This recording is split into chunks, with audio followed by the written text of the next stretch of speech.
I didn't grow up on London grime or London music. I grew up on Birmingham MCs and Birmingham DJs. I'm inspired by what's real, and Birmingham is a real place. Like, it's not pretentious at all. Like, what you see is what you get.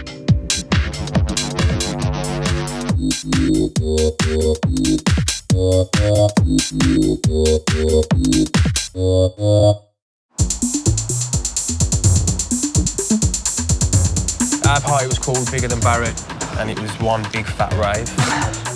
It was party, it was homemade, it was DIY. It was just a group of people having fun and not taking themselves too seriously.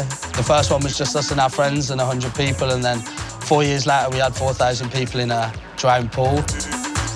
Yeah, it was never very polished when we first started, and there wasn't a plan. We just put the parties on. There wasn't like a monetary incentive.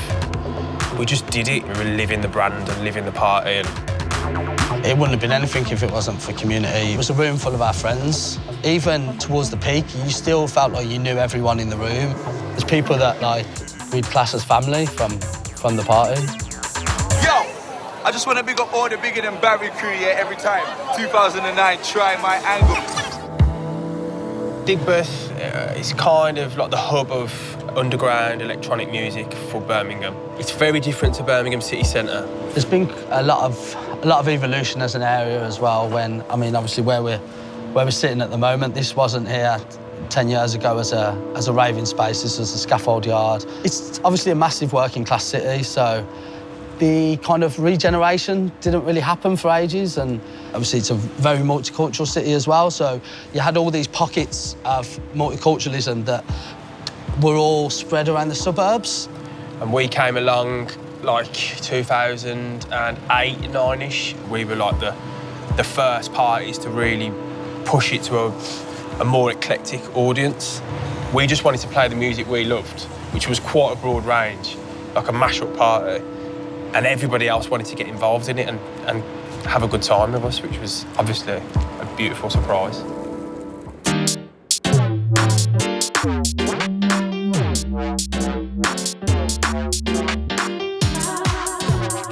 This is where we did the beach rave, weren't it? Yeah. We put in 4 tons of sand, had a few DJs out the back on skipping vinyls, and police come and shut us down about 2 in the morning. Yeah. And when we had Major Lazy, I'm pretty sure it was the most makeshift thing that Diplo had ever played on. I think he'd come from playing in Las Vegas the week before to a warehouse in Birmingham. DJ decks were just in the corner. The bar was, you know, completely makeshift. It actually felt like a raw warehouse. Obviously, the guys here have done an incredible job turning it into a club.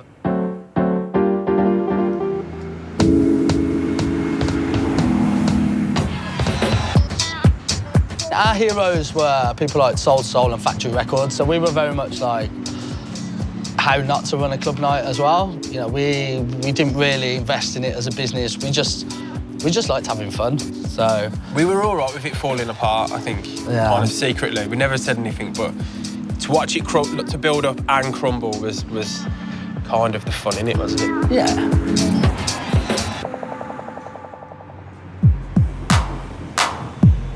I think Preditah, obviously he's done amazing things linking up with like the Boy Better Know crew and really representing Birmingham.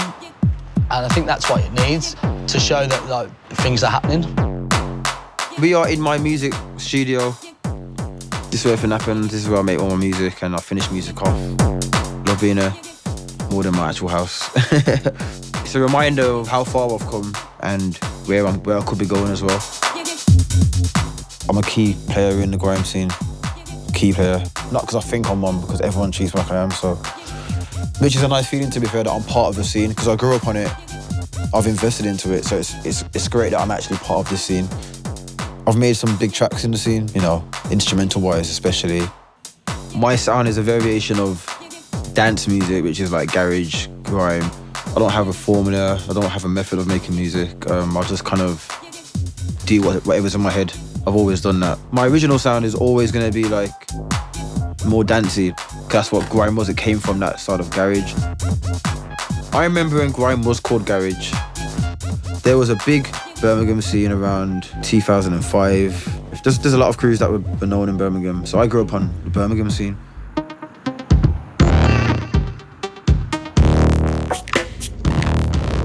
There isn't a big music scene in Birmingham at all. When I meet people that I know, they'll say to me, "Oh, where you playing next?" And I'll say, like, you know, like Croatia or Manchester. It's never Birmingham. There isn't enough clubs and events to showcase that. I'm gonna try and get involved and try and change that. I want the people that are younger now to experience the Birmingham scene in Birmingham like I did. It was always great to have 4,000 people in a venue, but the best parties were always 100 people in a dark square box where everyone just lost their shit. You know, that's where every big night and every DJ began, in that small party, like house party vibe.